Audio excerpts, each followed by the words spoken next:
就别那么精神了。可是我看你们要不亲一个呗？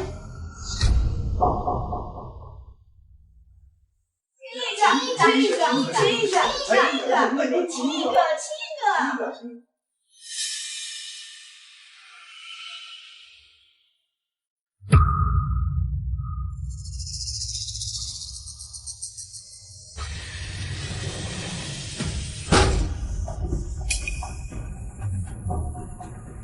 这就是你所谓的应酬。苏月，听我说，不是你想的那样。不是我想的那样是哪样？你不是挺享受跟他又亲又抱的吗？他被人推了一把，我扶他一下而已。再说你也看见了，是他主动亲的我，大家互相推搡，他们闹着玩，你生什么气啊？是他们瞎胡闹，是他们不知道你已经结婚了，还是你连自己都忘了？我已经说过了，我只是找他找一份好工作而已。他家逢场作戏吗？什么工作需要一个男人牺牲色相，在别人面前秀恩爱？你这话什么意思啊？啊，你这一个家庭主妇，你什么忙帮不了？除了沈清瑶能帮我，还有谁？我只是想让这个家过得更好一点，我有错吗？现在沈清瑶能让我翻身，怎么了？所以你觉得只有一切沈清瑶才能给你是吗？没错，只有沈清瑶。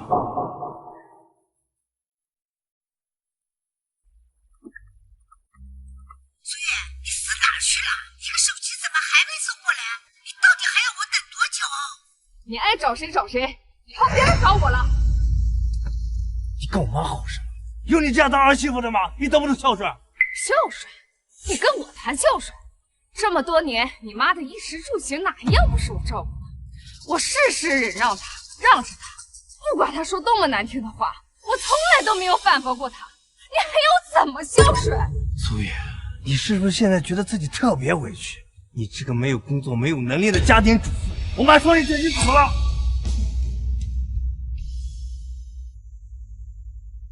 我没工作，当初还不是你让我在家照顾孩子的吗？现在倒嫌我没有能力了。如果你能像沈清瑶一样在外面赚很多钱，你大可以出去工作呀。我在家养孩子怎么样？但是你有这个能力吗？你说什么？我说，如果你能像沈清瑶一样赚钱，就不会被人看不起了。好，既然你那么喜欢沈清瑶，那你就去找她好了，但你别后悔。你给我站住！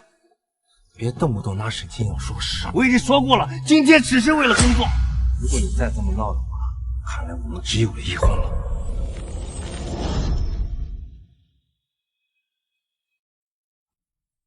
不论我付出过什么，在你们眼里，我始终比不上沈清瑶。既然这样，或许我是时候该放弃这10年的感情。米苏，我再次请求你，我答应回心吗？米苏，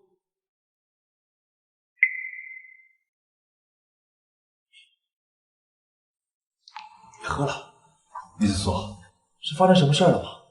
你这个决定很突然。虽然说这个结果是我一直期望的。当生活把我们逼得无路可退的时候，我们就要重新审视自己的决定。也好，或许欧洲才是更适合你的地方。好了，既然你同意了，那就按照欧洲的礼仪，给你办一场欢迎舞会。时间呢，就定在明晚，你看怎么样？你决定就好。我会需要舞伴，我可以随时待命。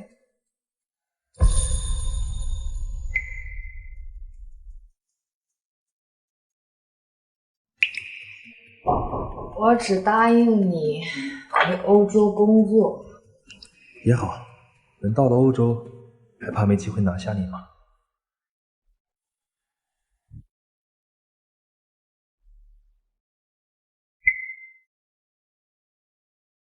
跟谁去喝酒了？喝这么多？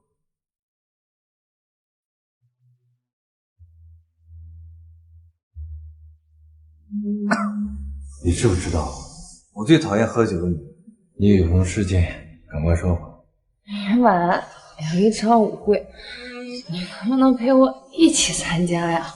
只要你能陪我去，你想要的生活我都能给你。苏月，你能不能不要再幻想了？你什么身份？你什么社会地位？你凭什么能给我梦寐以求的工作和生活？再说，明晚我没空，明晚青瑶会主持一场重要的舞会，我答应陪她去。我累了。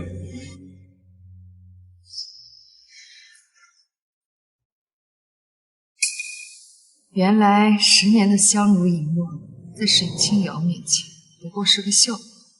那些我曾经视若珍宝的家人，到头来不过是一场将就。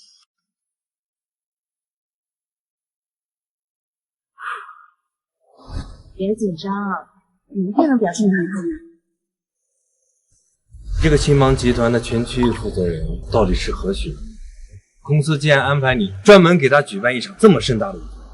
他可是时尚界的传闻，当年在巴黎斩获了9项设计大奖，然后带领团队创建了 Glow Muse 星芒这个品牌。更传奇的是，他在公司上市前不久就突然离开了公司，没有人知道是为什么。传闻公司还为他保留了最大的股份。我这次来请他，本以为无功而返，没想到昨晚他突然同意了。大佬就是大佬啊，让人捉摸不透。走，我带你去见他。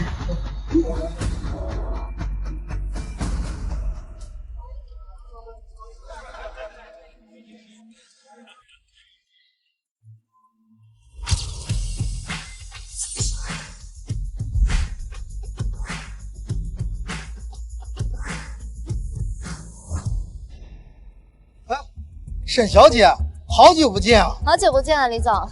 那日巴黎一别，没想到沈小姐现在是越发的明艳照人呐。李总过奖了，大概是因为我身上这套最新的高定礼服加持吧。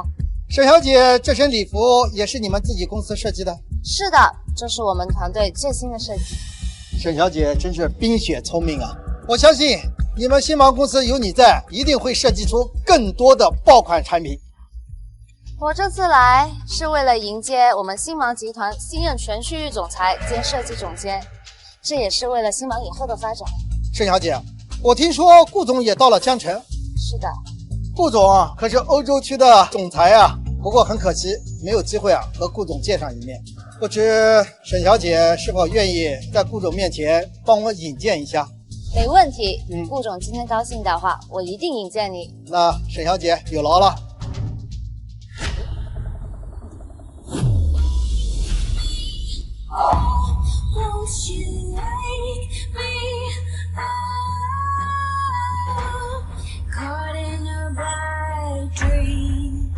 苏月，你怎么跟到这来？苏月，你怎么跟到这来？我要是不跟过来，怎么能看到你们2个这么亲密？不是你该来的地方，你先回家，回家跟解释。苏月，好几天不见，怎么还打扮起来了？怎么，这是怕你的老公跟别人跑了？跟人跑了我都不怕，就怕跟狗跑。你知道这是什么场合吗？就敢来这捣乱？我是受邀来参加舞会的。苏月，别再捣乱了，赶紧回家。哼，受邀？这里可是星芒集团为了迎接新任全区域总裁准备的舞会，你呢？你什么身份啊？一个家庭主妇还受邀参加舞会？哼，据我说呀，就不知道从哪混进来的吧？前区总裁？怎么，你认识？那不然呢？我可是星芒集团专程派来迎接我们的新任全区域总裁的，这场晚会就是我主持的。那你可要看清楚了，可千万别认错人了，免得惹得总裁不高兴。你这么好的工作，可都丢了。萧炎，看看他。苏月，你知道今天是什么场合了？别在这胡搅蛮缠了。你知道你这样会连累我们一家人的。萧炎，这里可不是这种乱七八糟的人来胡闹的。待会让新任总裁看见了，他不高兴责备我那是小事，可你的工作呀，那就彻底没戏了。苏月，你听见了吗？赶紧回家，别在这胡闹了。到底是我的前途重要，还是那无聊的自尊心重要？你再不回去，咱们就离婚。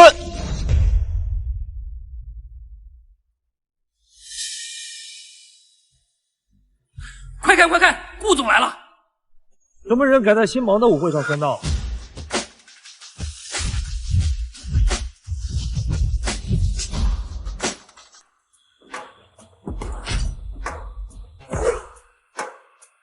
什么人敢在新芒的舞会上喧闹？顾总，舞会已经按照您的意思照常举办了。我跟诸位介绍，这位就是我们新芒集团的欧洲区总裁顾怀先生，也是我们新芒集团的元老之一。顾总，你好。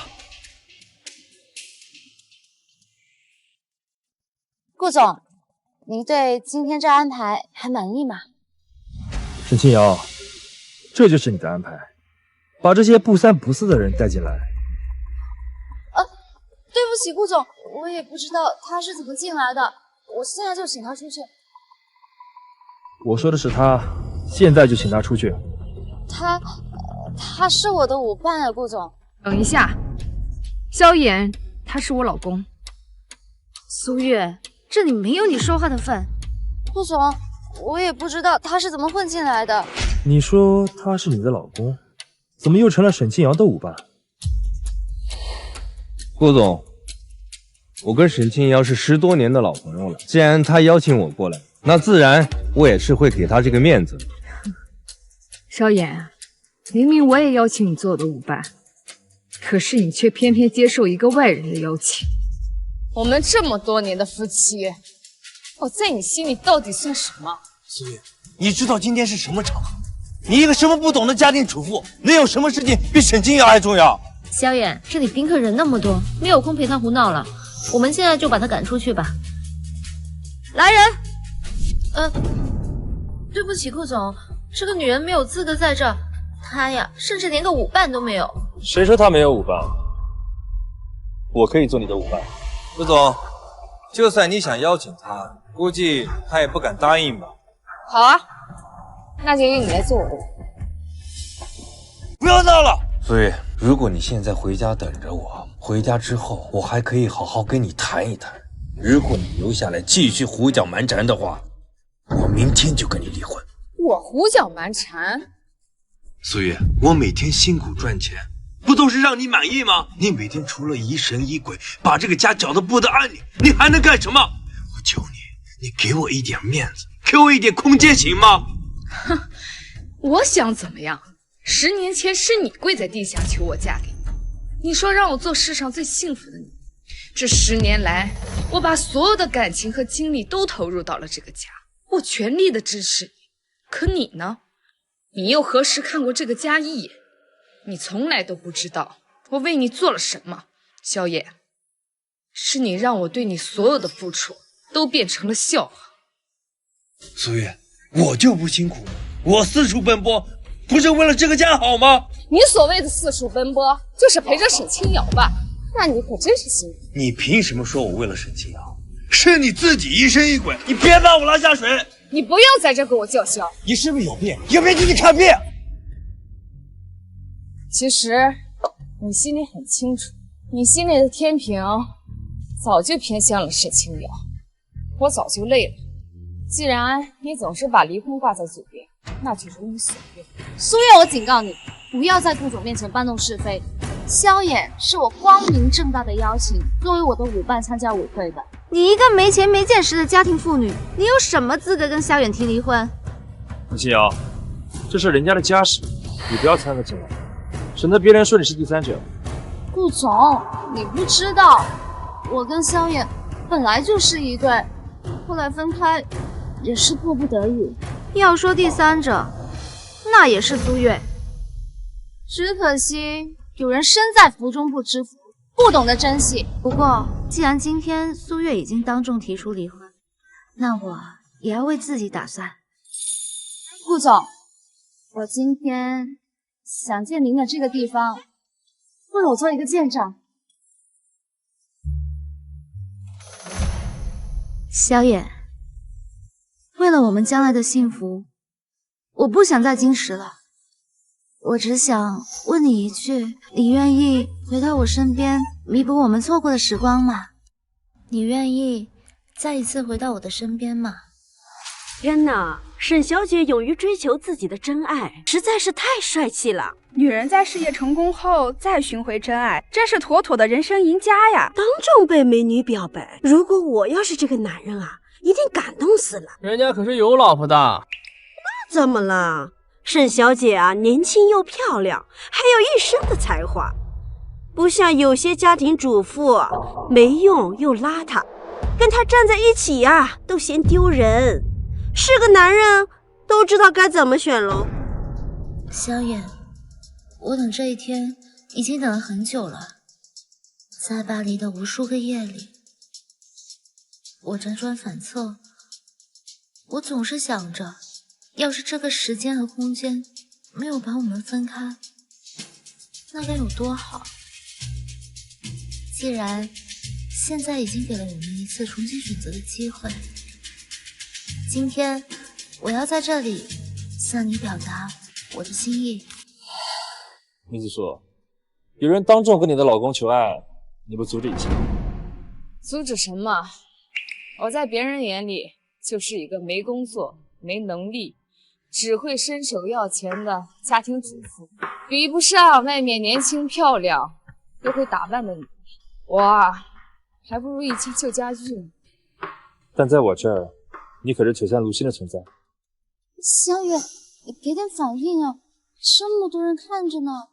虽然这个金发光前已经是10年前的事儿，但我有预感，10年后它会更加的耀眼和迷人。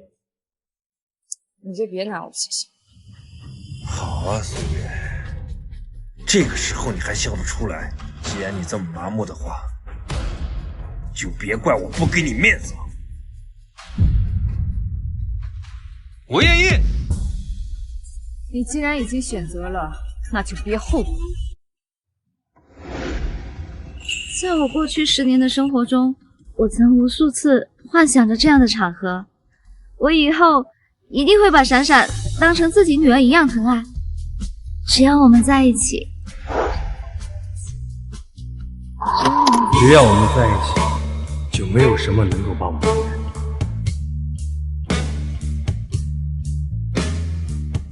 萧衍，萧衍，你看，大家都在祝福我们。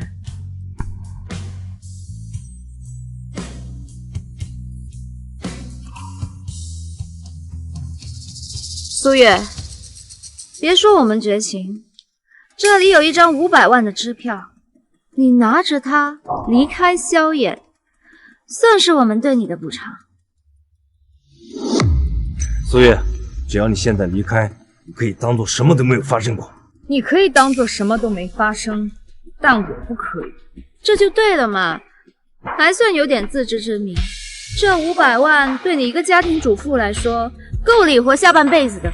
自己的老公被人当面抢走，这女人啊，活得也真是够失败的了。没有本事的女人，过了30就贬值，就留着这笔巨款养老吧。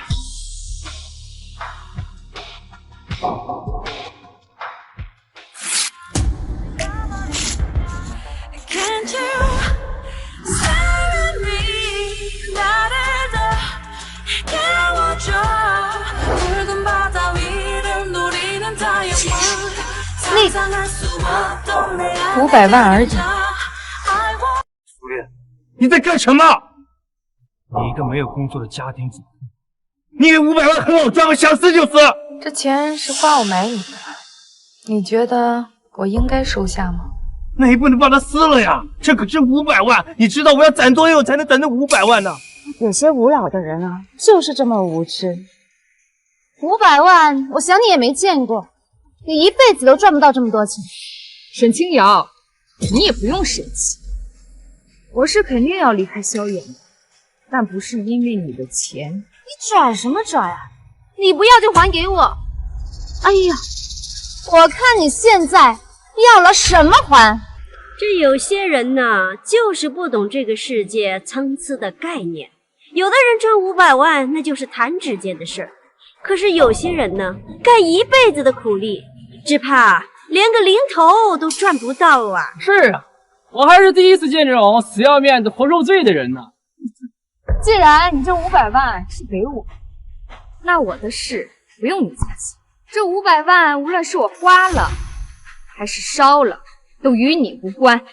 萧远，我真的很心疼你，跟这个胡搅蛮缠的女人在一起10年，你这10年都是怎么过的呀？不过你要是心疼她的话，那我也可以大方点，不用你还呢。我还用不着你可怜。既然你已经选择了他，那我也没什么可犹豫。顾总，我已经再没有任何理由拒绝你。梅子苏，没想到事情会翻脸，对吧？丽苏，你是集团派来接待全区总裁的，难道梅子苏你都认不出来吗？这位女士竟然是星光集团新上任的全区的总裁苏女士啊！这怎么可能？顾总，我前2天刚见过她，她不过就是一个在家洗衣服、带孩子、做饭的家庭主妇嘛，怎么可能是星芒集团的全区总裁？你是在怀疑我吗？不是的，顾总。但是美苏作为 Glow Muse 的创始人，穿衣服审美肯定很有品味。你看她今天穿的什么东西啊？梅子苏身上这一件是当时轰动整个欧洲时尚界的经典款，低调却散发着成熟女人的迷人气息。相比较你身上这件奢华风，不知道高出几个档次。今天我向大家隆重的介绍一下，这一位就是我们星芒集团的新任总裁苏月小姐。想必在座的很多人对梅子苏都不是很了解，但在我们星芒集团内部却无人不推崇她。当年她凭借一己之力创立了星芒，带领我们拿下了整个欧洲市场。只可惜10年前，她放弃了即将上市的星芒，一个人来到了江城。10年前，苏月，阿姨好。苏月，回来了。萧野，我等你这通电话足足等了3年，可是我现在来到江城，一无所有，你不会嫌弃我？我既然选择了你，就会接受你的一切。欢迎回家。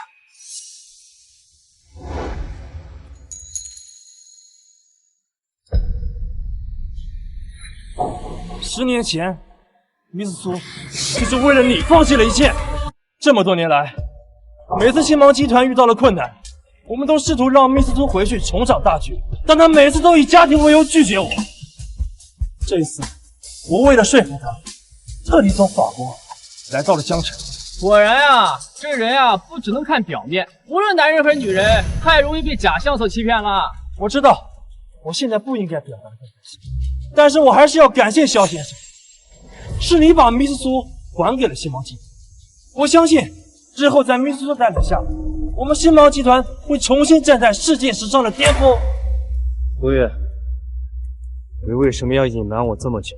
我从来没有想过隐瞒你什么，事情已经过去这么久，你不知道就算了。什么叫过去了？我问你为什么要隐瞒我？既然你已经选择了沈清瑶，我没有办法和别个女人一起共享你。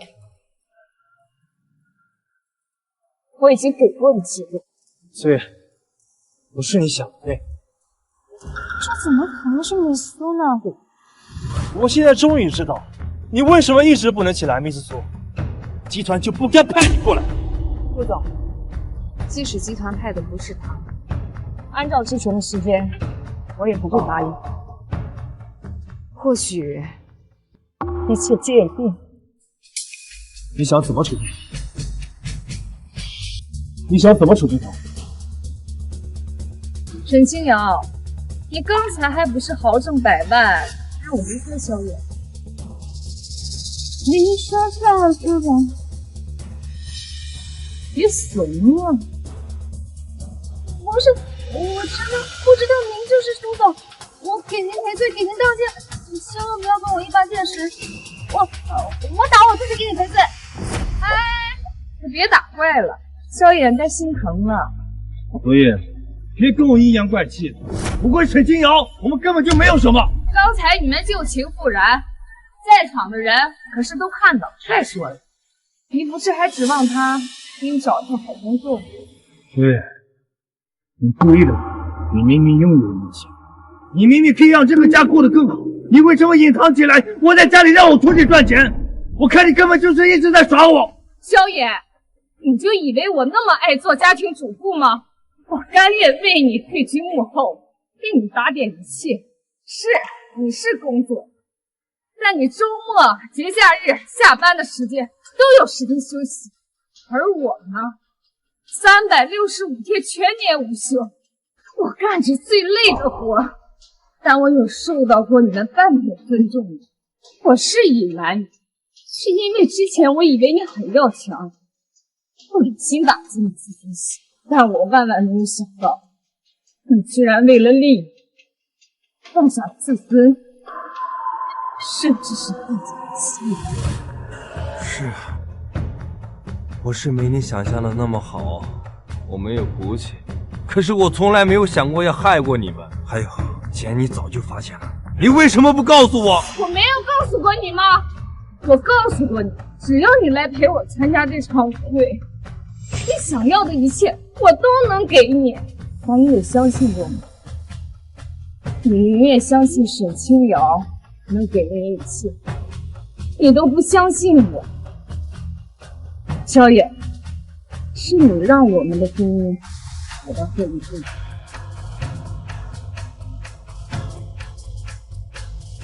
萧野，我们离婚吧。我知道你不会因为我跟他参加一个舞会就要跟我离婚的，你不会是啊？你不也是答应了沈清瑶的告白吗？我那都是故意气你的。对，我们在一起10年了，还有这么可爱的一个孩子，你不能说离婚就离婚，这一切你都不要了吗？我相信你就这么绝情。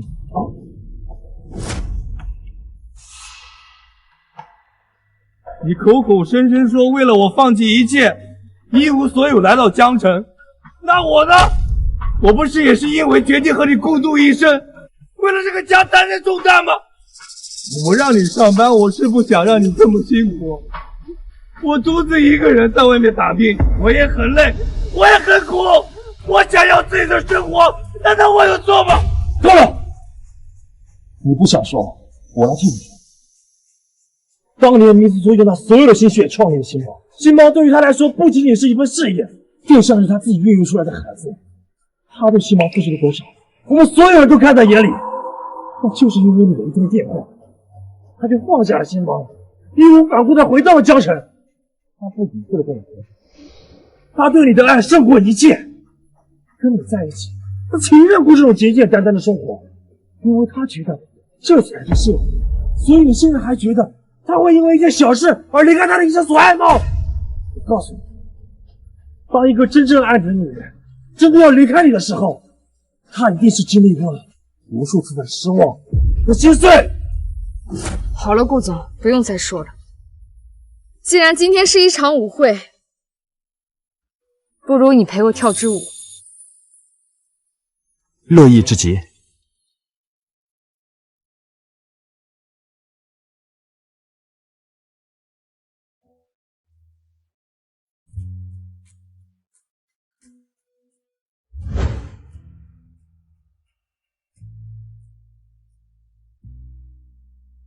难道我真的错了吗？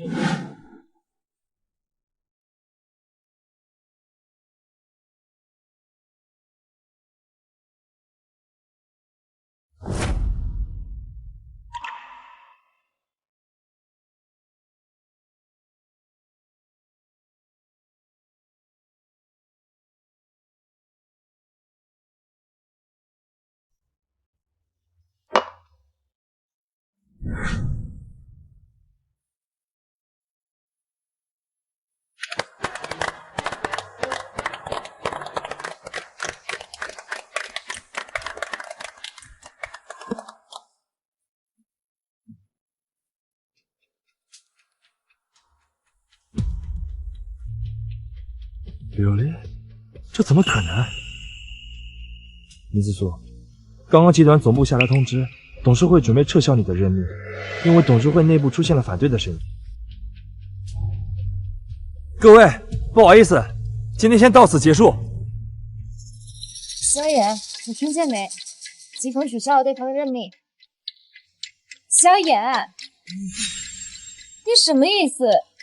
他现在已经被集团高层打压了，已经回不去集团，你还有什么好怕的呀？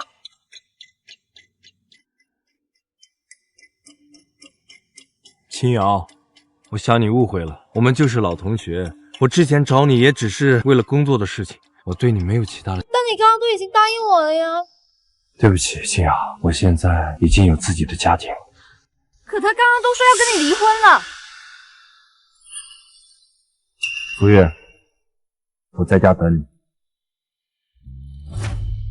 萧炎，我们之间是不是有什么误会？苏月，你不用太得意。你，抱歉，Miss 苏，我不知道为什么事情会变成这样。他说的也没错，这么多年过去，领导层换了一批又一批，董事会很多人并不知道我是谁。但我始终觉得，只有你才能带领星芒突破瓶颈，因为 Grow Muse 当年就是你创立的品牌。都已经过去，除了你，只怕已经没人记得过去了。1周，你就给我1周的时间，我一定给你一个交代。我现在就回总部。好，不过走之前，我还是想麻烦你帮萧野安排一份好工作，毕竟他是我女儿的父亲，还需要照顾这个家。好。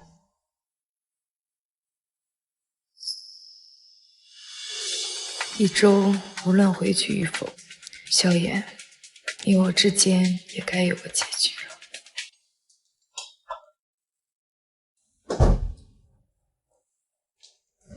老婆，你回来了。你看，我给你烧了最爱吃的军工炒肉片。最后一道菜好了。哇，老公，你快尝尝。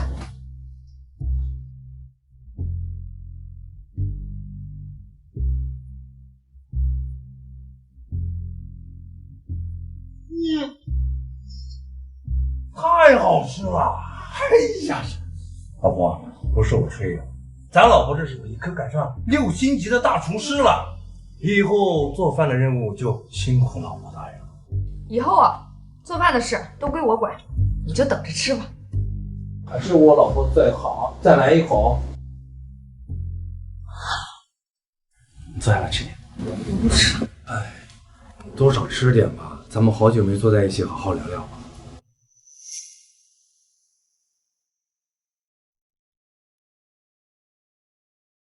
尝尝。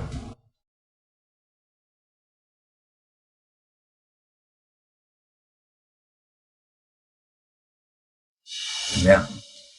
好吃吗？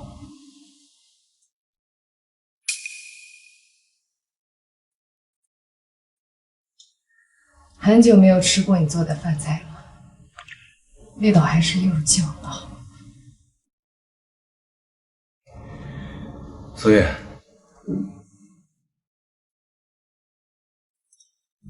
咱们能不能不离婚？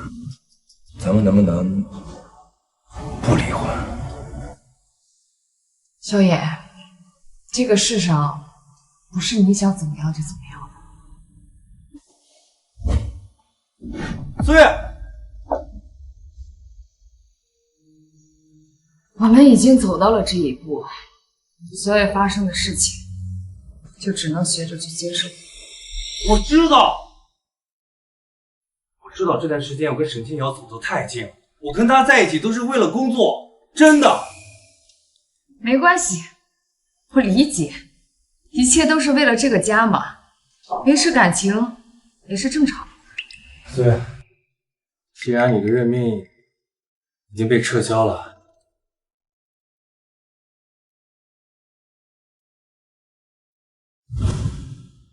不如你先留下来，咱们一家3口好过日子，好不好？我保证，我一定跟那个沈清瑶划清界限。我现在打电话给他。远机。喂，萧野，我们真是心有灵犀，我正想给你打电话呢。清瑶，我打电话给你，我是想跟你说清楚，我有家庭了，以后我们不要再联系了。萧衍，你说什么呢？我现在正和江天集团的董事一块吃饭呢，正好聊到你工作的事。你的专业我也不太懂，要不这样，你过来一趟，我们一起给张总介绍介绍。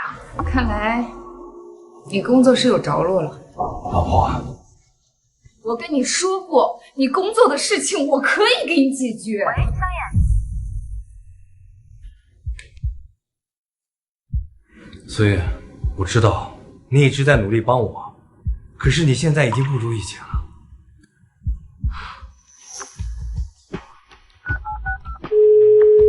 喂，静阳，你们在哪？好，马上过去。思远，先过去一趟，放心，我回来会给你个交代。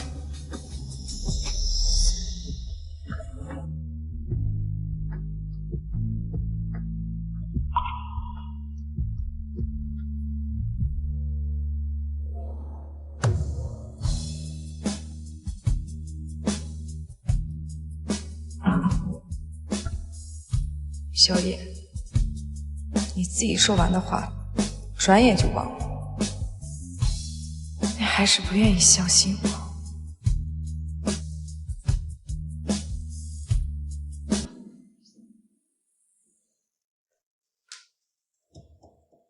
思远，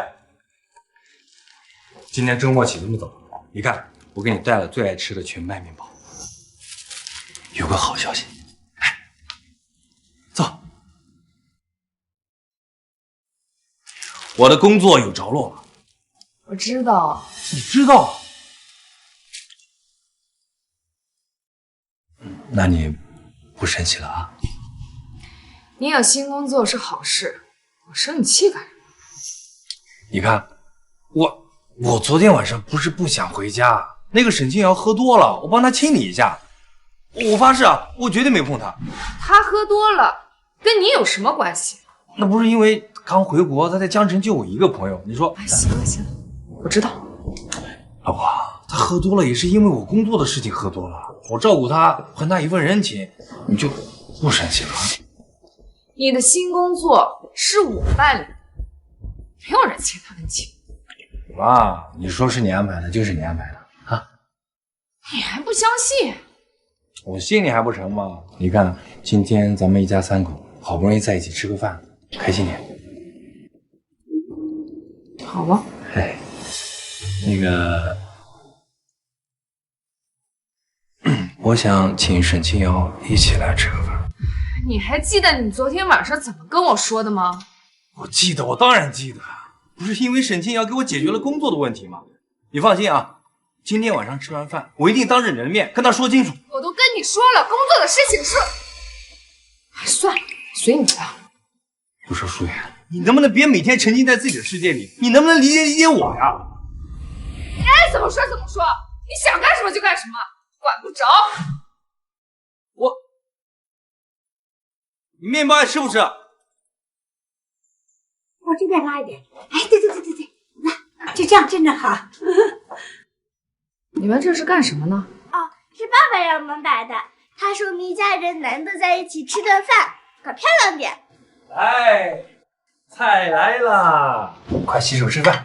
来，快去洗手去。闪闪，开门。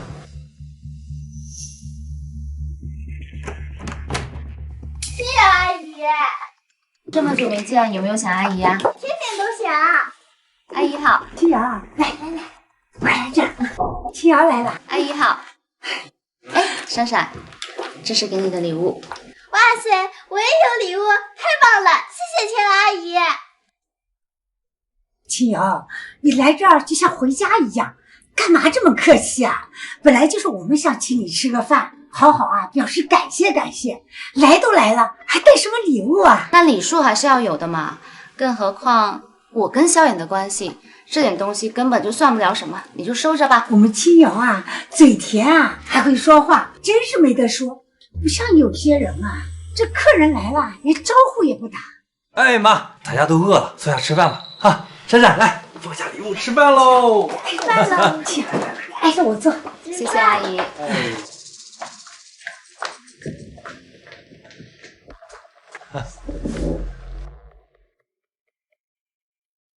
静瑶，工作的事情还是要感谢你的，我敬你。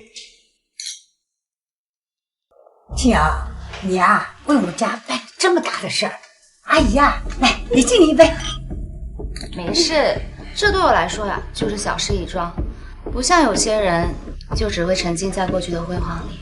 更何况呀，工作这事还得是萧炎有能力，不然我就算有再大的面子也没用啊。青瑶啊，就是会说话。萧炎，昨晚我不小心把口红蹭你衣领上了，要不我给你买一件吧？你是不是应该给我个解释？苏月，不是你想的那样。静瑶昨天晚上不是喝醉了吗？我扶着她，我也不知道什么时候。静瑶，你快说，帮我助阵啊！哦，对，都是我不好，在整个江城，就只有萧炎愿意照顾我，就是真的非常不好意思，害得他整整为我忙了一宿。静瑶，看你说的哪儿话呀？你和萧炎啊本来就是挺好的朋友，你啊也挺照顾他们父女俩的。你要是有什么事，让萧炎啊去照顾你一下，那不是也应该的吗？阿姨，话是这么说，但是也盖不住有人小心眼，最后还是要怪萧炎的。哎，静瑶，哎，吃口菜，咱们好不容易坐在一起吃饭，别的不提啊。萧炎，没想到这么多年过去了，你还是记得我最爱吃这个拔丝山药。苏月，你也来一块。这个山药健脾胃。老婆，我最近想吃山药粥了，帮我做好不好？好。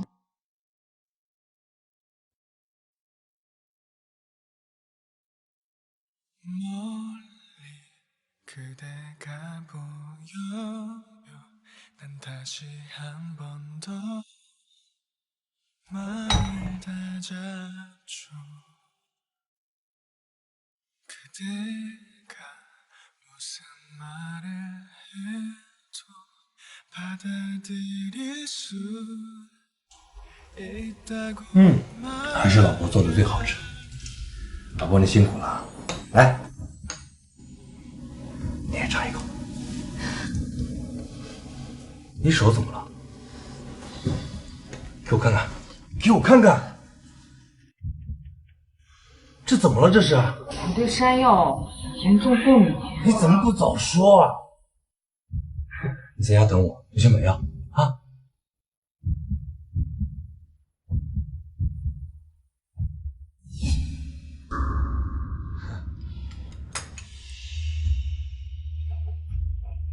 苏月，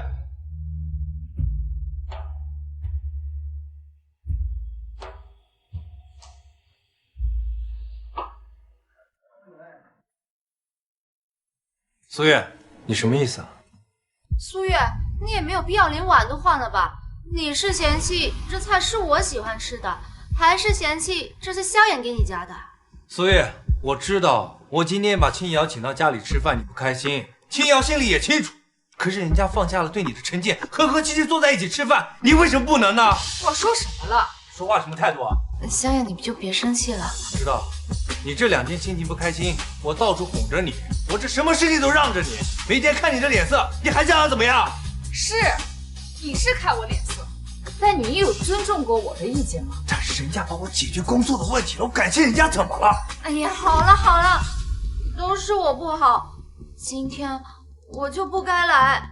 萧炎，以后这种事情你单独请我吃饭就好，免得我一个外人在这，让你家庭氛围破坏了，我也惹人嫌。哎呀，静瑶，哎，不好意思，我没想到今天弄成这个样子。别呀，青瑶，苏月，你也太不懂事了吧？青瑶啊是萧炎的朋友，你也该尊重一下。妈妈，你太没礼貌了！庆阿姨还给我们带了好多礼物呢，你怎么能赶人家走呢？庆阿姨，我在你这边。你们谁能告诉我，我到底干什么了，让你们这么气愤？你说干什么了？现在连我给你夹个菜都要到厨房换个碗，你摆脸给谁看呢？你难道不知道我对山药严重过敏，吃了是会死人的？现在可以坐下来好好吃饭了吗？可以，但你也没有必要这样对萧远说话吧？好好说话不行吗？我的家事还用不着你来操心。青瑶，今天我请你来家里吃饭呢，一是感谢你给我介绍了一份好工作，二呢，我想当着你和苏月的面，有些话说清楚。我们好好的吃顿饭，搞这么严肃干嘛？改天再说。不行，我今天必须把话说清楚。其实我跟苏月结婚已经10年多了，我不想让她误会我们之间有什么。上次故意拿你气她，是我不对，对不起啊。萧野，你不是该求我原谅吗？看来你始终还是更在乎沈清瑶的感受。我真傻，差点以为你会改。这有什么的？我们认识的可比你和苏月早，你想什么我还能不知道吗？上次呢，我也是配合你。嫂子，你别误会，我跟萧野没什么的。你说没什么就没什么。算了，那我以后还是不跟萧衍来往了，免得惹你生气。别呀，青瑶，别呀，青瑶，苏月，你也太小家子气了吧？青瑶是萧衍的朋友，你也该尊重一下。就是啊，青瑶阿姨，我妈她太小气了。萧野，你怎么说？所以我保证以后和青瑶保持距离。但是你看啊，我们10多年的朋友了，你说完全不联系，也说不过去，是不是啊？萧野，看来你还是舍不得沈清瑶。青瑶啊，你和萧衍是多年的朋友，哪能说不来往就不来往啊？别说萧衍了，阿姨也舍不得你啊。我也舍不得青瑶阿姨。有些小心眼的人啊，你不用在意，你啊懂事又善解人意。阿姨啊，打心眼里喜欢你。我也喜欢青瑶阿姨，青瑶阿姨每次都给我买最贵重、最漂亮的东西，可比我妈强多了。我每次让我妈给我买东西，她都不舍得钱，想气死了。珊珊，你说什么呢？我到底养了个什么样的女儿？我不让她乱花钱，是不想让她养成奢多浪费的习惯，可她却觉得别人会比我这个亲妈对她好。你吵孩子干什么？她又没有说错。青瑶，阿姨最喜欢你了。哦，对了，你上次跟我说的那个让闪闪上那个国际贵族知名学校的事儿怎么样了？什么国际贵族私立学校？对，是这样的。上次青瑶说啊，这认识艾若尼国际私立学校的教务主任，说可以啊牵线搭桥，让闪闪上那所贵族学校。为什么没有人告诉我？我那时候呢还没联系好，现在有消息了。对，我今天来也是想说这个事的。教导处主任已经给了闪闪一次面试的机会，只要面试通过就可以入学。面试的时间就在明天。也太好了，我终于有机会上贵族学校了。谢谢青瑶阿姨。面试啊可不简单，等青瑶阿姨好好教教你。我不同意。妈妈，你为什么不让我上一个贵族学校？我妈有几个同学去了贵族学校，我都羡慕死了。你是他亲妈妈，怎么羡慕的孩子好啊？月，这孩子啊上贵族学校是好事，况且这个艾诺尼可以直通国外的名牌大学，有多少人想上啊都没办法上呢。是啊，就算你对青瑶有意见，但是也不能耽误咱们闪闪的前途啊。如果你担心学费的话，青瑶给我介绍了一份好工作，学费我能解决，不用担心。就是啊，别人家的父母啊都把孩子学习放在第一位的，怎么你就这样？她是我的女儿，你们说了不算。月，你别得寸进尺啊！你是他妈怎么啦？你可别忘了，闪闪她是姓萧的，是我们萧家的孩子，要管啊也轮不到你。妈，你不会说话别说话。苏月是闪闪的亲妈，没有监护权。苏月，坐下说，坐下。哎，听我说。苏烈，这个艾若尼国际私立学校呢，是贵族中的贵族学校，能上那是一个荣耀。多少家长挤破头都挤不进去呢。如果咱们闪闪能上的话，你说咱们亲戚朋友还不得高看咱们一眼？难道在你眼里，孩子是用来炫耀的吗？那也不是，也不是这个意思啊，就是大家普通人的一个心理吧。主要是闪闪喜欢，对闪闪的学业也有帮助，是不是？就是，这事啊也没少让青瑶费心。不说别的吧，人家托关系都办到这个份上，如果我们不去，那还是人吗？哎，阿姨，其实呢，我委屈点没关系，大不了就得罪教务处主任，以后再也不好托他办事了。只不过我是不想让闪闪伤心。你看，孩子本来多高兴啊！苏月啊，苏月，你自己的丈夫、婆婆、女儿都跟别人站在同一条阵线上，这个家还是你的。苏月，你不说话就行了。你今天啊，必须给我们一个交代，就是说闪闪上学的事，你到底同意不同意？这里还有我说话的余地吗？我说不同意，你们会听吗？苏月，你什么意思啊？哎妈，苏月，咱妈的意思是征求一下你的意见，你也不必这么大反应啊。你们不是已经做决定了吗？干嘛还闹？是不是咱们大家伙觉得这件事对闪闪有益嘛？你确定是对闪闪好吗？要不然呢？我是闪闪的亲爸，我还要害他不成？有些人呢，自己女儿的事都不操心，还在一旁说风凉话，算什么母亲？你听听青瑶说了什么？他一个外人，他把闪闪看得这么重，你说你为什么拦着他不让他去？我为什么拦着？你确定给闪闪送到贵族学校就是对他好吗？月，你什么意思啊？我的意思是，你们要是把闪闪送到那里去，就是把他往火坑里推。难道你是说我在害闪闪吗？妈，你怎么能这样说青瑶阿姨呢？青瑶阿姨最疼我了。凭什么这么说？你要是今天不给一个合理的解释，以后闪闪的事你就不要管了。苏月，你今天最好说点什么，要不然我也跑。萧野，我发现有很多事情你就只能看到表面。看我干嘛？表面上，艾诺尼是一个教学质量好、升学率高的学校，但是你知道这背后竞争压力有多大吗？以闪闪的学习能力，你把他送到他不能适应的环境当中去，当真是对他好。而且像这种国际名校，转学生都不是一般家庭，互相攀比，风气很重。你女儿本身就爱慕虚荣，你再把她送到那里去，后会变成什么样子？敢想象吗？闪闪，你别听你妈妈的，她是在打击你呢。阿姨有关系，等你进去之后啊，会慢慢适应的。就是，有青瑶阿姨在，有什么好担心的？你们自己其身不正，还教坏孩子。够了，苏月，本来今天就该一家人开开心心的吃饭，你自己心里别扭就算了，别把自己当成机关枪，对谁都开枪。萧野，我真没想到你会变成这样，原来我们早就背得好吃。好了好了，我们好好吃饭，给闪闪庆祝一下。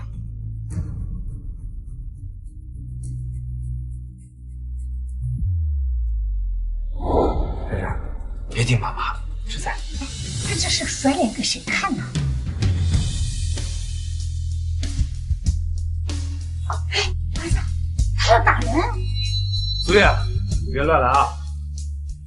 你要干嘛？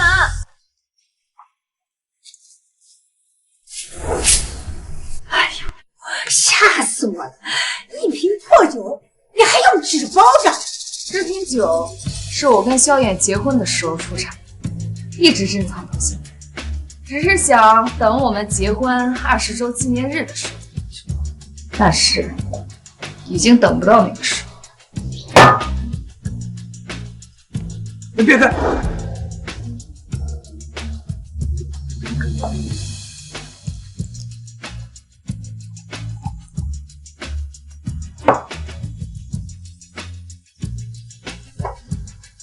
萧衍，敬我们10年的婚姻。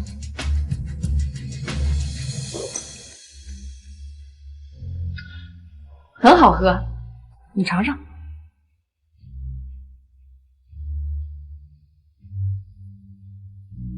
10年的时间能让酒变得更加醇厚，却让我们的婚姻变得千疮百孔。苏月，你这话什么意思？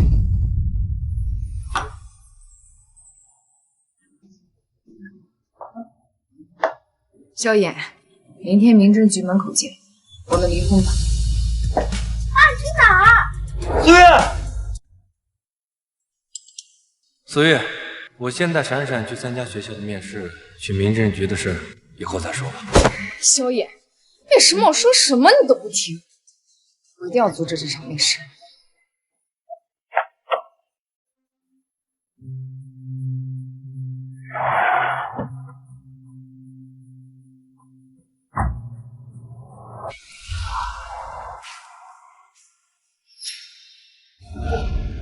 这可是私立贵族学校，不能随便进的。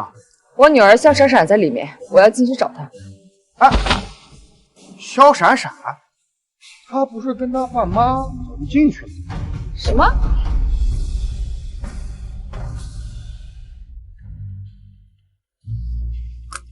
萧闪闪同学，你现在可以对你的家庭做一个简单的自我介绍。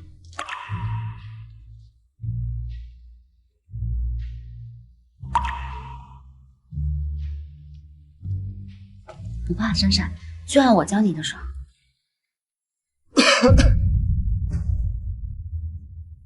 你好，我叫萧闪闪，这位是我的爸爸，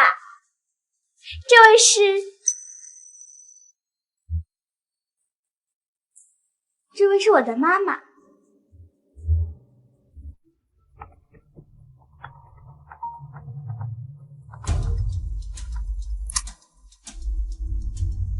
喂，萧衍，你快让闪闪接电话。我在闪闪面试呢，待会再说。萧衍，你以为关机了我就没办法了吗？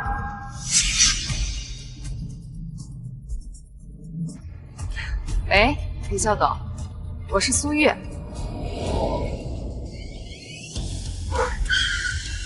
这好像是裴校董的车。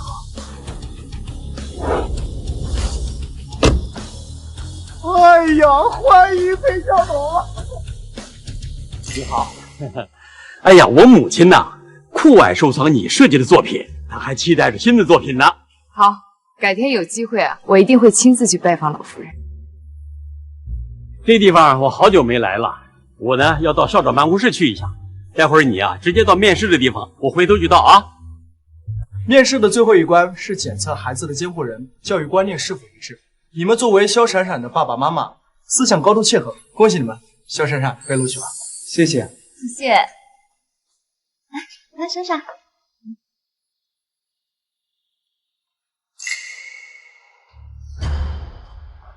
萧衍，我不同意闪闪在这上学。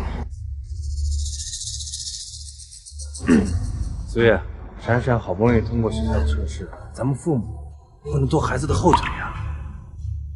萧衍，你明明知道我不同意闪闪转学过你，你怎么还让沈清瑶来冒名顶替我？你是觉得我没有资格为他的将来做决定吗？你是谁啊？在这里吵什么架？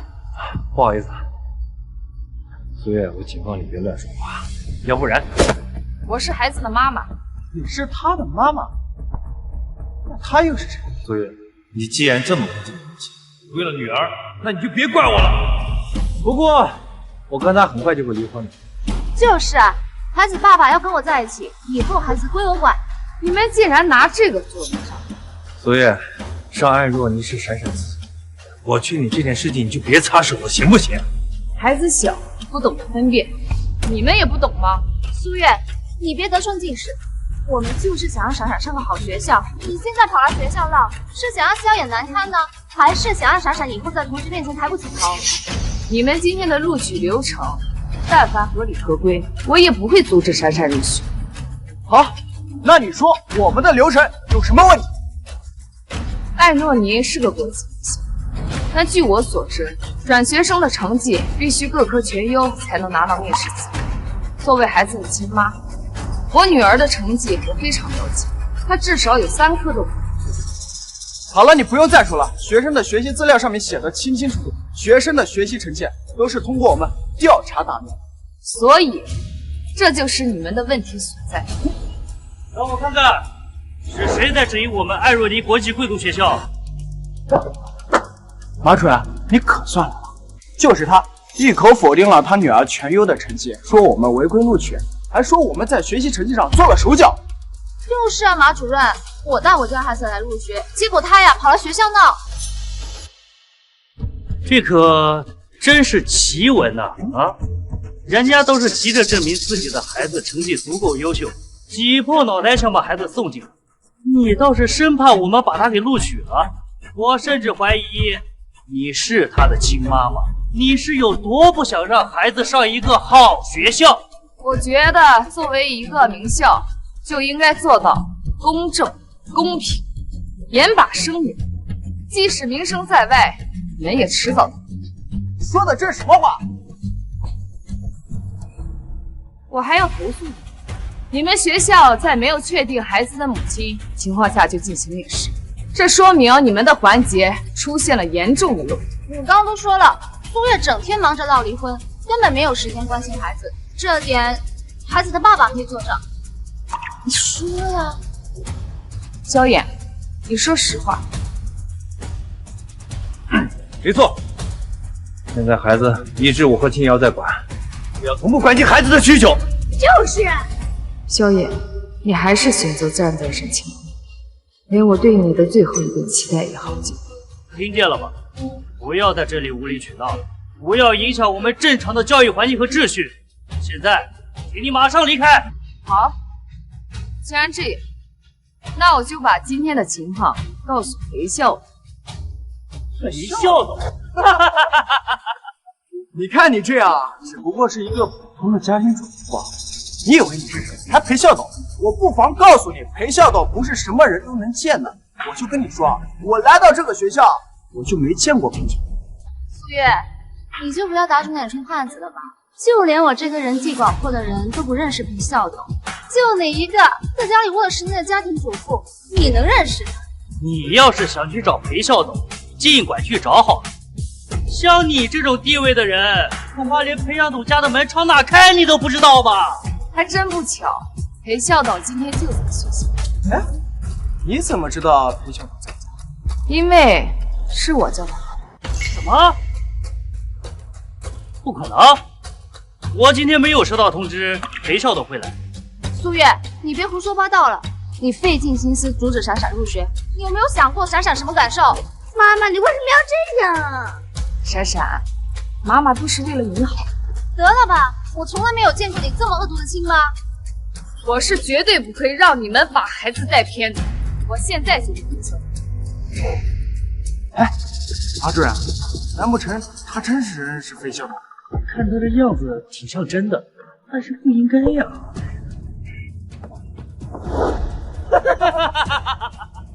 哎呦，我当时谁来了？原来是几个小保安呐！哎，还愣着干嘛？就是这个女人在这捣乱，抓紧把这女的给我带好，快快快！谁带走？哎，你又是谁？从哪冒出来的？你不想混吗？这是裴校董！裴校董，来人，两个人给我端起来！好。为什么抓我们？呀，你们两个利用职务之便收受贿赂，这事我一定会查清楚的。你们就等着法律的制裁吧。带走！不要动手臂！手臂！你确定不给孩子办入学？我确定。那好，我就终止肖闪闪的入学手续。闪闪！闪闪！你这样做，你不后悔吗？我希望他能脚踏实地，走出属于自己的一片天。你的意思我明白，但是似乎大部分人不理解。哎，要不然这样，你回去啊再好好想想。如果还想让孩子来上学，你就来找我。你的事儿我会帮忙。好的，谢谢。我就是想穿一弄你的校服，非让一弄你的手法，可是你就是不让我去。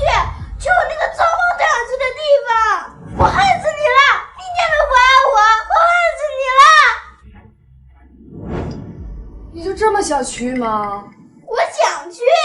苏月，你看孩子都这样了，难道你就不会心疼吗？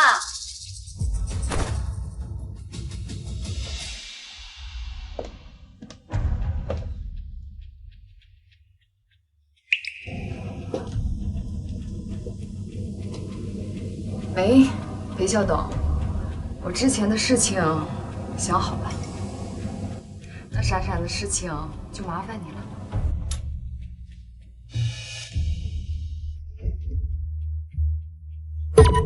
苏月，今天的事情不是故意的，对不起。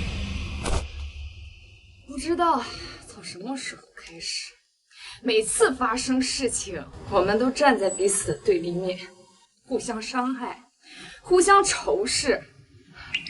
萧野，其实我曾经还对你抱有一丝幻想，希望你还能站在我这一边。可是你一次一次的靠近沈清瑶，远离我。我想这一次，我确实该放手了。苏月，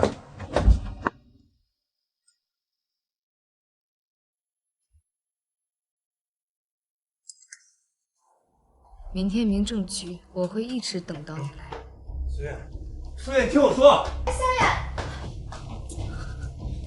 萧远，你等等我呀！苏月，苏月，苏月，你在哪儿？萧远，你等等我呀！萧远，这么多年，你在哪儿？第一次见你这么迫切的找我，却是在我决心离婚之后。苏月，你在哪儿？你等等我呀，萧远，等等我呀，萧远。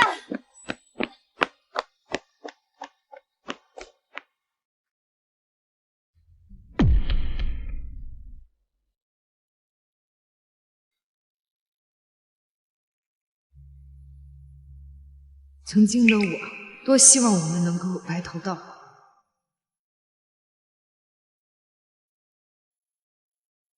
可惜，已经回不去。苏月，苏月，等等我，晚上天凉，你多穿点吧，别感冒了。苏月，我操！他都要跟你离婚了，你为什么非要去找他？天啊，我不想跟苏月离婚，好吗？萧野，你相信我，你跟我在一起，我一定会让你很幸福的。我求求你相信我啊！天啊，我向你误会了，其实我们之间……萧野，你在说什么？哎，萧野，你怎么了？来，我扶你。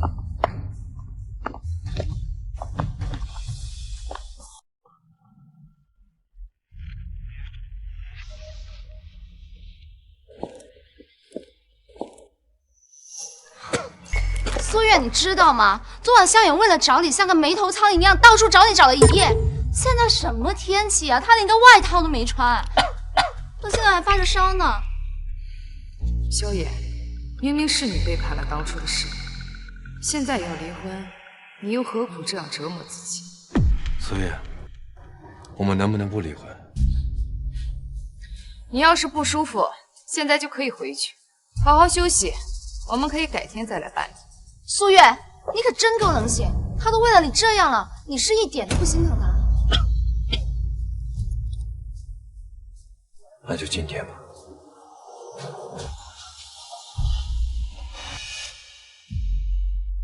这本离婚证概括了我们10年的时光。萧野，我们有缘再见。苏月，有件事情，你能不能答应我？只要是在我范围内的，我会尽力的。过2天就是闪闪的生日了，今年我想我们2个一起陪闪闪好好过个生日，行吗？好，我会过去。你先好好休息2天。闪闪已经懂事，至于他跟谁，就由他自己决定。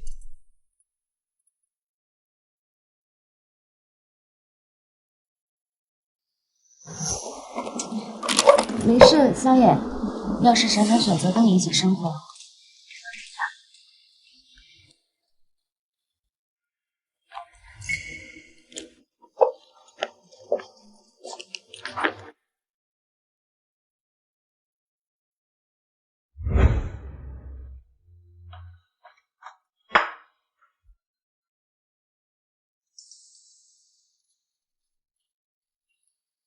当当当当，老婆，生日快乐！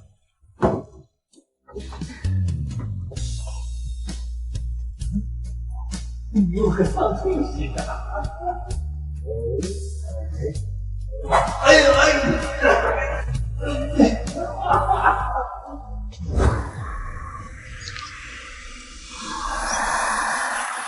这10年过得像梦一样，如今梦也该醒。慧慧，你现在方便来接我一下吗？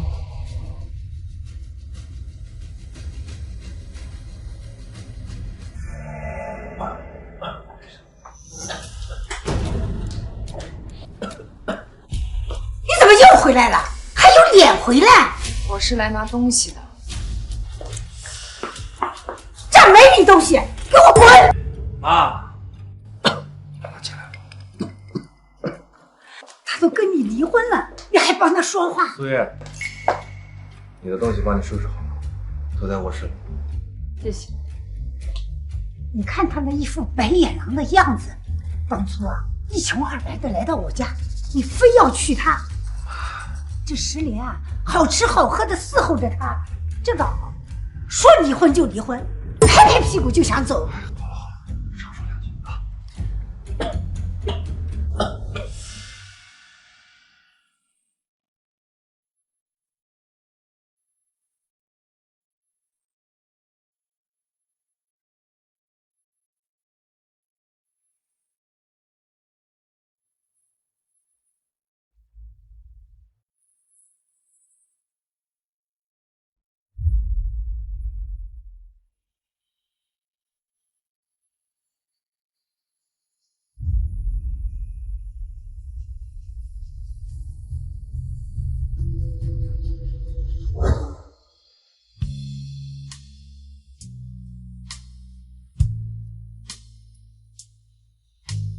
无论贫穷还是富有，无论健康还是疾病，永远爱你，真是直至死亡。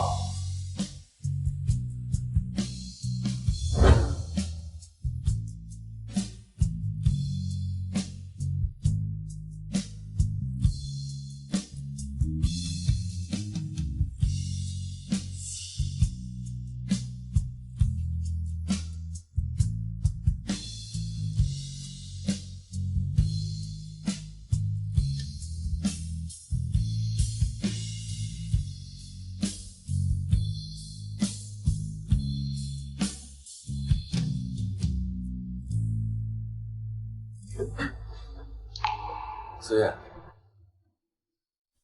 还有事吗？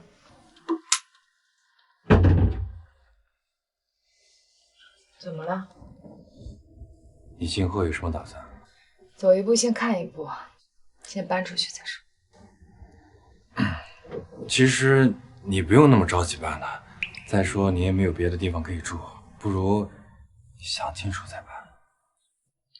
我们都已经离婚了，我还是尽早搬出去的好。所以，我们怎么就走到今天这一步了？我走了。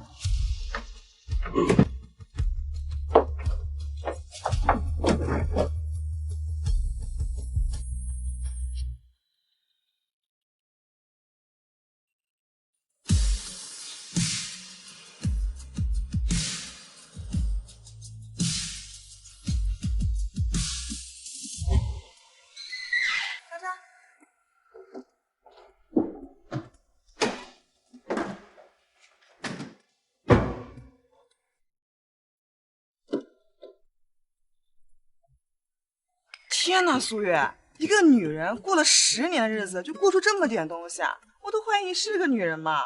是啊，10年了，就这么点东西。哎呀，光阴不在，但姐妹在嘛。你缺什么呀？跟我说，我那东西齐着呢。慧慧，真是谢谢你，你真是帮了我大忙了。哎呀，你说这话就见外了。有什么呀，尽管跟我说，我挺你啊。走了。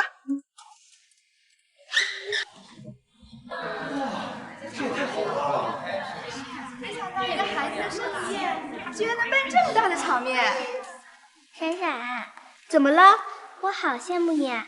爸爸妈妈居然会给你在海登堡举办生日宴，这里我还是第一次来。就是啊，闪闪的生日宴好棒！闪闪，爸爸你来了！你们好。爸爸，今天怎么在这儿举办生日宴啊？闪闪，你今天的生日 party 可是青阳阿姨精心为你准备的。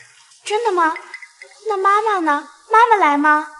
你妈妈她估计今天……闪闪，生日快乐！青阳阿姨你来了，这是给你的生日礼物，你打开看看，喜不喜欢？这是什么呀？保时捷的钥匙。保时捷，居然是保时捷的车钥匙！我爸爸给我买过一辆保时捷的汽车模型，他说这可是名车，价值几百万呢。静瑶，太贵重了。闪闪才多大呀？这个礼物不能收。哎，这有什么的？闪闪都要上艾洛黎国际贵族学校了，开一辆好一点的车接送，才不会被小强嘛。再说了，这车虽然是给孩子的，但毕竟是你开的，你俩呀这样多方便。以前年轻的时候不舍得自己花，现在在孩子身上就别省了。谢谢青阿姨。客气什么呀，都快是一家人了。以后等你上大学，阿姨再给你换个好一点的。哇，闪闪都要去艾洛尼贵族学校上学了，这是多少学生和家长的梦想学校啊！说光学费一年就得好几十万呢。现在闪闪豪车也有了，这一起步啊，就赢在起跑线上了，真让人羡慕。闪闪，这个阿姨是谁啊？能送你这么贵的礼物？哦，她是我爸爸的。闪闪，妈妈，妈妈你来了。闪闪，这又是谁呀？看起来气质还不错，就是穿的有点寒酸啊。是啊，你看他手上提的那个东西，看起来像是从地摊上淘来的。闪闪，生日快乐！谢谢。哎呦，女儿生日就送这么个东西呀？我们家苏总身价好像不低呀，怎么就舍不得在自己女儿身上花钱呢？闪闪，怎么你不满意妈妈拿的礼物吗？没有。对啊，打开看看，看看你妈妈给你送了什么传家宝。闪闪，你就打开看看嘛。这位阿姨都送你了一辆好车，她是你的妈妈，送的东西肯定也不差。对啊，闪闪，快打开看一看啊，我们都想看。打开看看，打开看看，打开看看。闪闪，这场生日会比较特殊，妈妈希望你记住，以后要做一个有担当的人。妈妈送你这份礼物，是想告诉你，在以后的日子里，能够做出正确的选择，做好自己该做的事情。哼，闪闪生日就送这么个破东西，说不定是什么珍贵的字画呢。他哪有能力送什么珍贵的字画呀？这个东西啊，说不定是哪个地摊上捡来的。怎么，你是觉得妈妈的礼物拿不出手吗？没有。这个是妈妈给你的忠告。这什么呀？看起来这么可怕。是啊，这花看起来阴森森的，孩子过生日怎么能送这么个东西呢？妈妈，这苏月，你是不是疯了？孩子生日你就送这个东西，亏你还是个当母亲的。苏月，你到底想干什么？你没钱买礼物就算了，整出这么这个东西来，把闪闪吓坏了怎么办？你们懂什么？这个是超现实主义艺术。不过这画看起来栩栩如生，很有视觉冲击力啊，搞不好是哪个大家画的呢？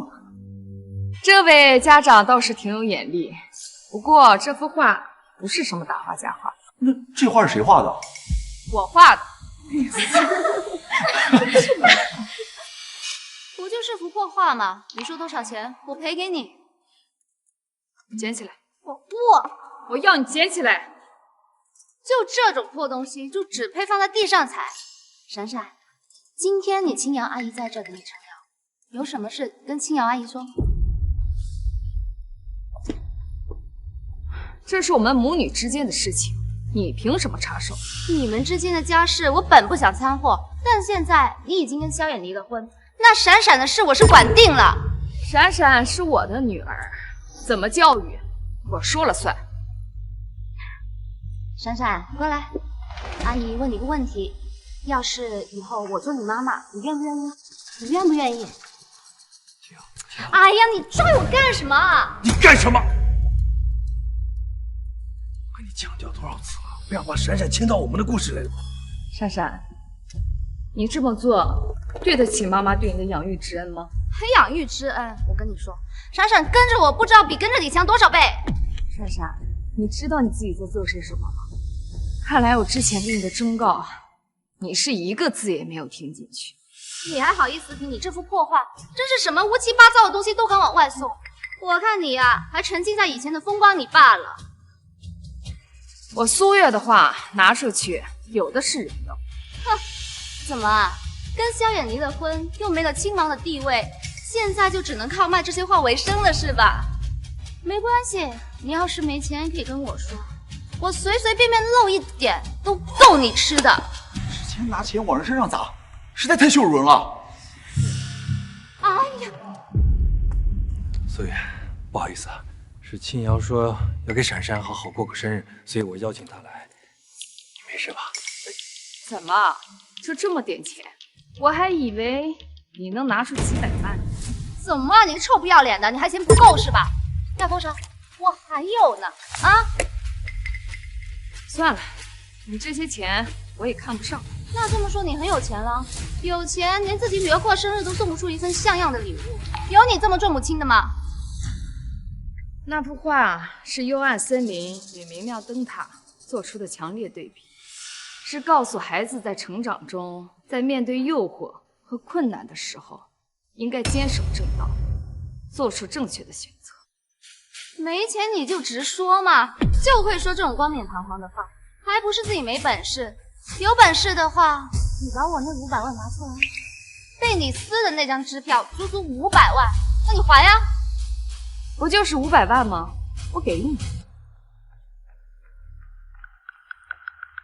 喂，从我留的账户里划出500万。你现在在哪儿？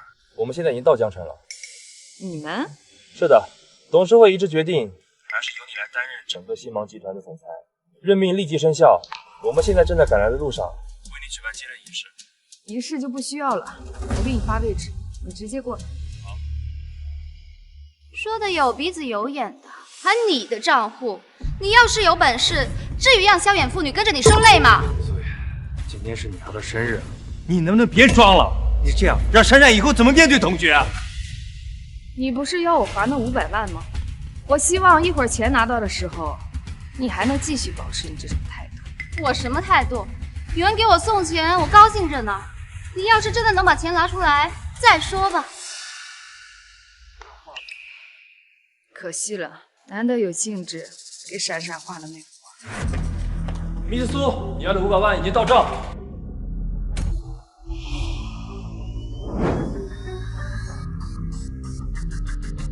顾总，你不是在欧洲吗？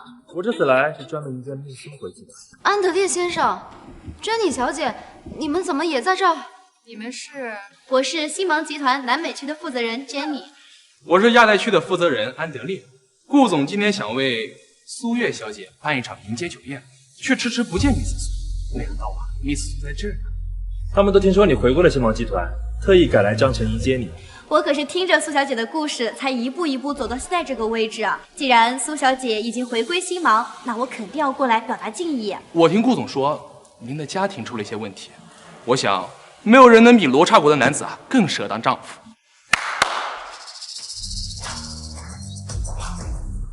这些都是罗刹国的贵族男子，个个年轻力壮。您要是都不满意，我也愿意成为苏小姐的裙下之臣。安德烈先生大可不必开这种玩笑。我已经离开新芒已经10年了，对于各行的信息已经落差太多，甚至对你们2人我都并不熟悉。不过在日后，还请2位多多指教。哎，不敢，请多多指教。总部不是已经取消了他的任免权吗？经董事会商议，密斯苏现在也是全区域新芒集团的总裁了。怎么可能？我们3个同时出现在这里，还不足以证明吗？哇，闪闪，你太幸福了吧！你妈妈是整个新芒集团的总裁啊！为什么妈妈瞒了我们全家人这么久啊？我刚才听顾总说，你有一笔需要的资金，如果您还需要的话，还请您给我一个机会，我愿意提供您一切的需要。花点小钱就想得到 Miss 苏的好感，安德烈，你这算盘打得也太精明了吧！来的路上，我的人可就告诉我了，今天是贵千金的生日，我可特地准备了一份礼物。哟哇，拎了好多东西哦。不用这么客气。原来是贵千金的生日啊！快去准备份礼物。哎，不用客气。一点心意，还望苏小姐不要推辞。好吧，拿来吧，他给闪闪买的车。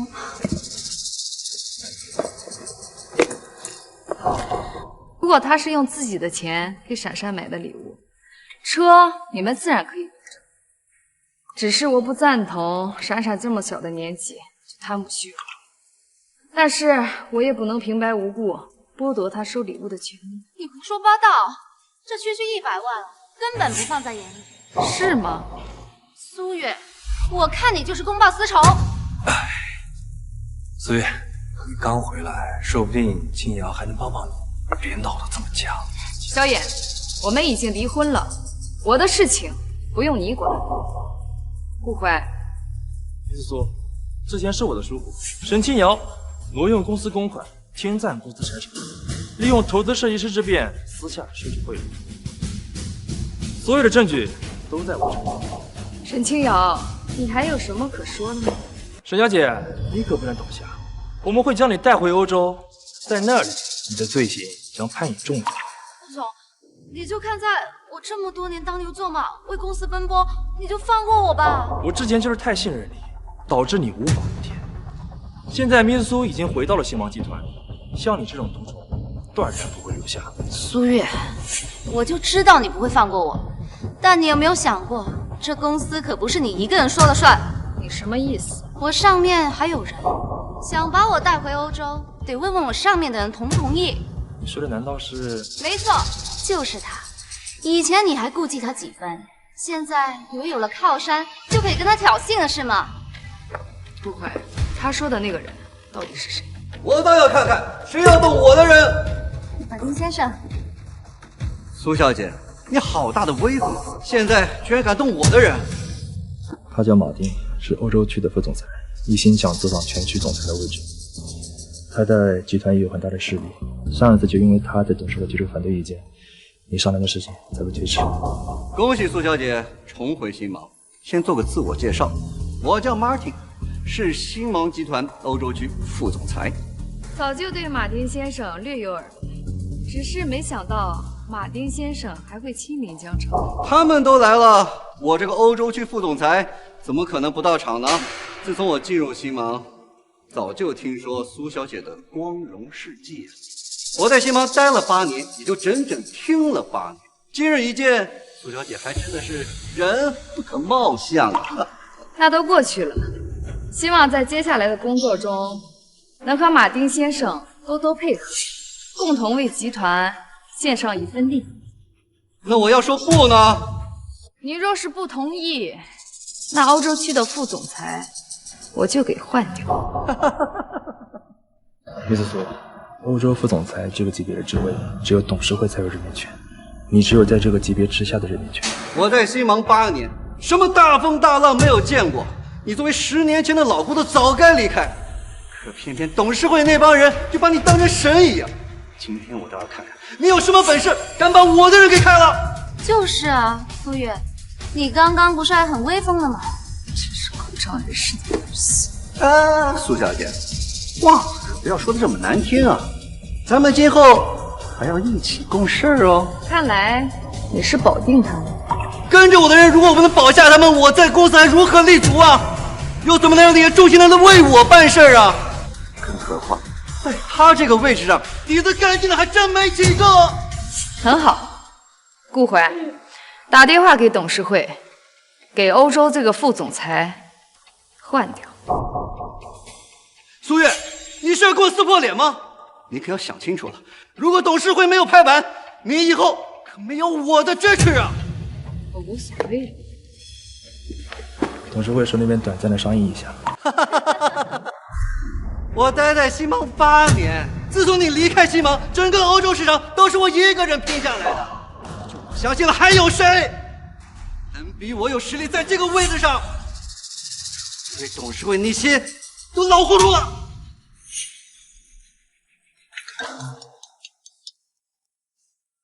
喂，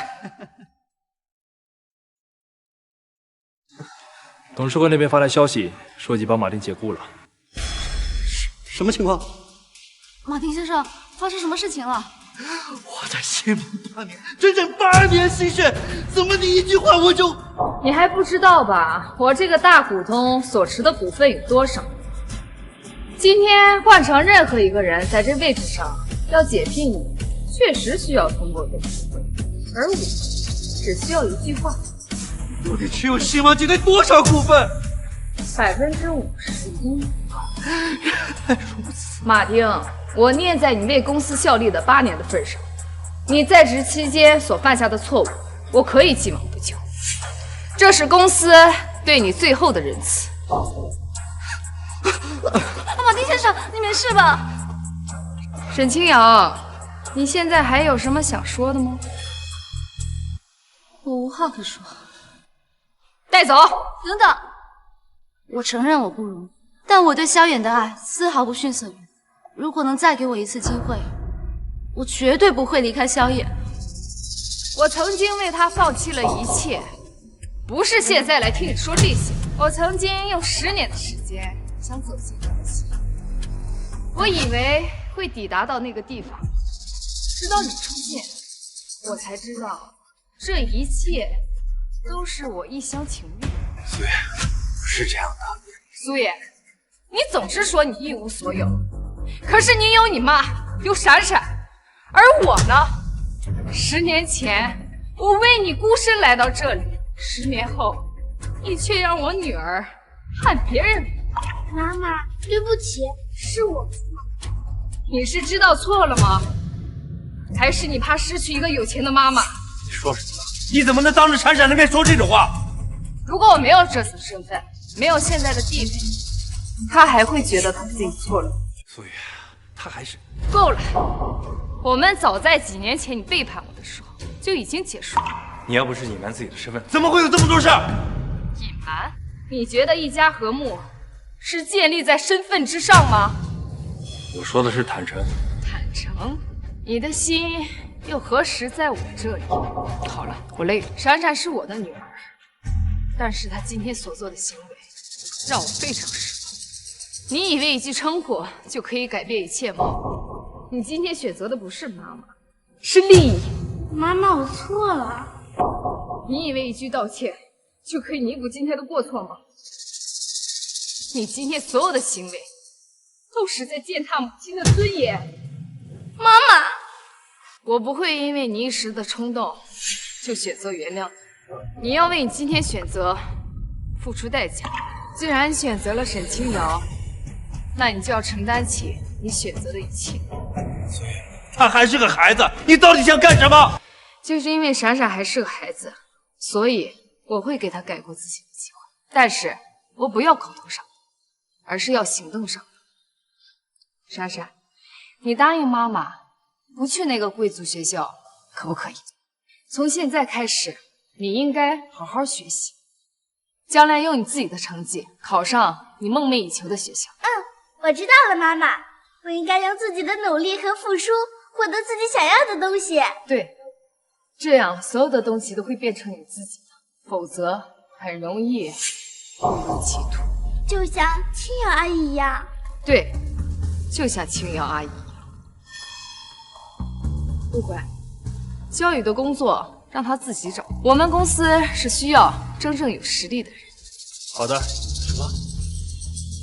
原来我的工作一直都是你安排的。我跟你说过无数次了，可你就是不相信。不是，这都是因为沈清瑶，她说她能帮我安排工作，我不应该信她的。所以你对她的信任，一直都在我陪你10年妻子的信任之上。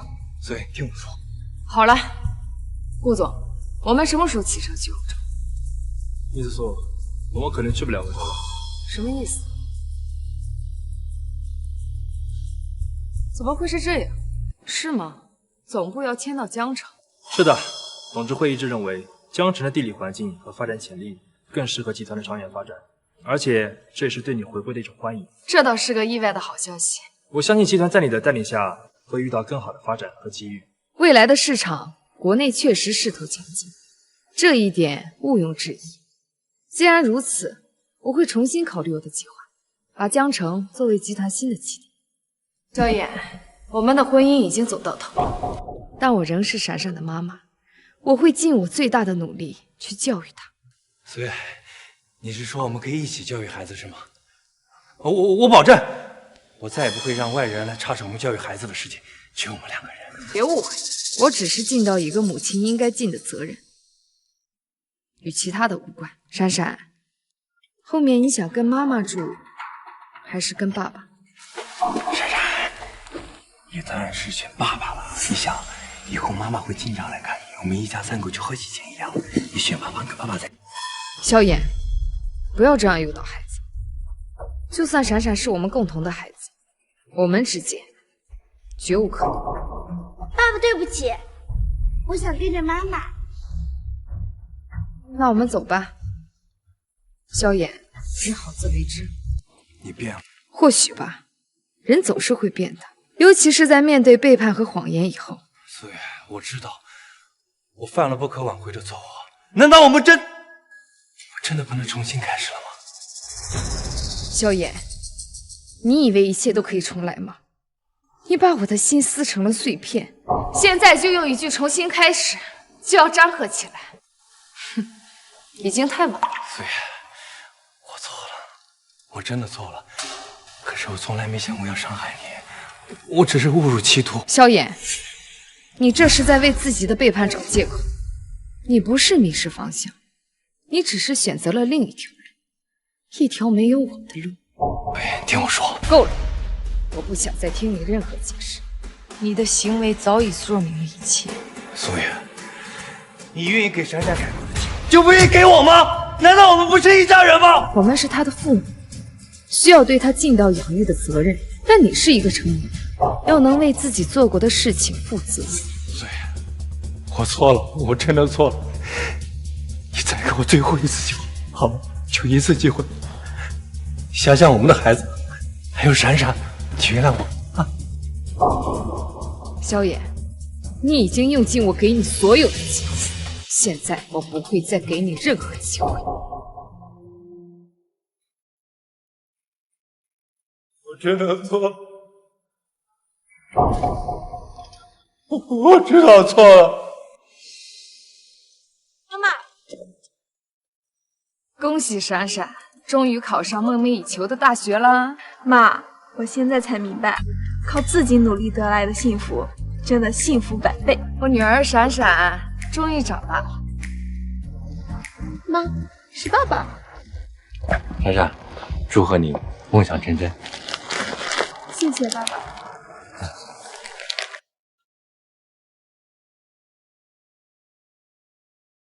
好久不见。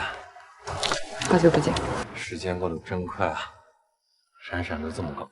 是啊，你还好吗？我挺好的，你怎么样？不用了。晚上有时间吗？还是算了吧。